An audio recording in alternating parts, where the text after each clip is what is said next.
දුවල පුතාලා සියලු දෙනාම මම ආදරයෙන් පිළිගන්නවා. අද මම කරන්න යන්නේ පොලොස් ගැට මැල්ලුම සාදා ගන්නා විදියයි. ඒ සඳහා අවශ්‍ය දේවල් බලමු. මේ පොලොස් ගෙඩියක් මෙතන තියෙනවා කොච්චි කරල් 4-5ක් සුදු ලුණු මේ රතු ලුණු කහ අබ ගම්මිරිස් කරපුංචා ඒ සඳහා වමනා පොල් බෑ භාගයක පොල් ලුණු සුවල්පයක්. අපි එහෙනම් සාදා ගන්න ආකාරය බලමු. මුලින්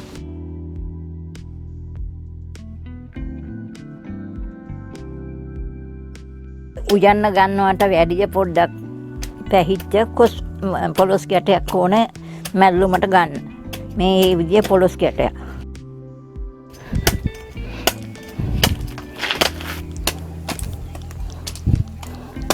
මේ පොලොස් මැල්ලුමට කොටනකොට මේ විදියට කොටා ගන්න.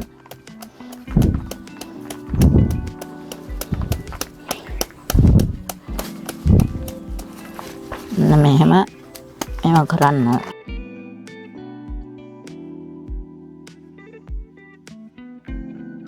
මැල්ලුමට පොලොස් මෙන්න මෙහෙම කොටා ගන්න. අපි මේ මැල්ලුමට අවශ්‍ය ප්‍රමාණය තමයි මේ කොටාලා අරගත්තේ. මේක තවත් කොටනවා නම් කොටන්න පුළුවන්. ඕන නැති නිසා අයින් කරනවා. ගොඩක් හදා ගන්න ඕනේ නෑනේ. කෝහට්ටිය.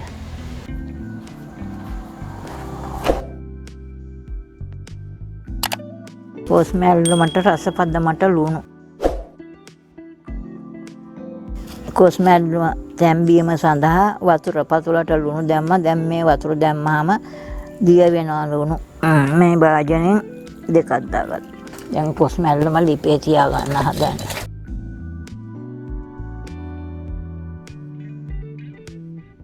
උමාලේම ගිහලා කොස් කළු වෙවි කියන සැකයට තමයි මේ කේල් කොළියක් දාලා වහන්නේ.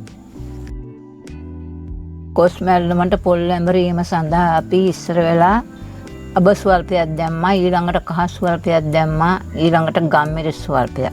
දැන් ඒවා අඹරා ගන්න ඕනේ.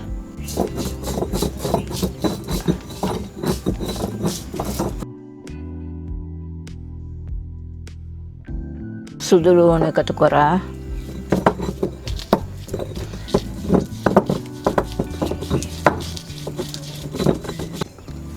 කොච්චි ටික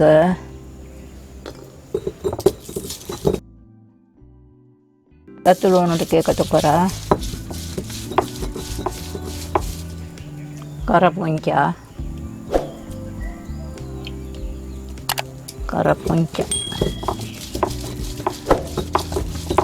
මැල්ලුමට පොල් අඹරන්න කලින් මේ තුන පාටික සේරම හොඳට අඹර ගන්න.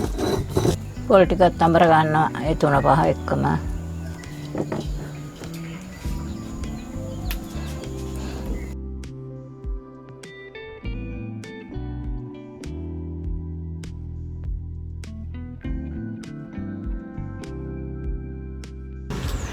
අර මැල්ලුමට පොල් එක දැන් හරි.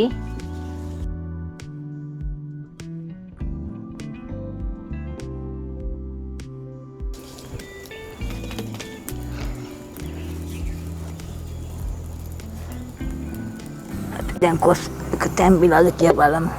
පොලොස් ටික. තව වතුර තියෙනවා.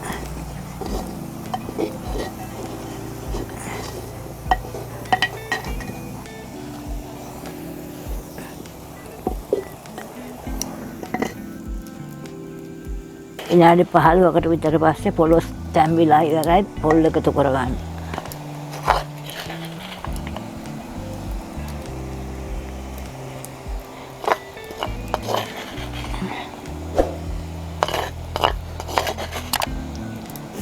පොල් කවලම් මෙන්න මැල්ලුමට මෙහෙම කුහුරු ගාලා කවලම් කරගන්නවා.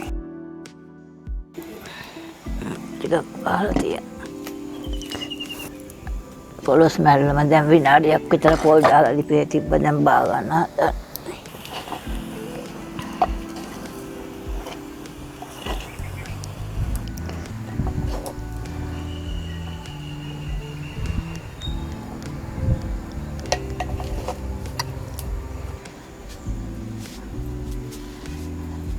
මම දැන් පොලොස් මැල්ලුම හදාගෙන ඉවරයි.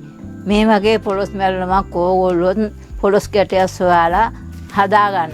කොටන විදියක් දැක්කනේ බත් කන වෙලාවට මැල්ලුමක් වෙනුවට හදාගෙන කන්න පුළුවන්.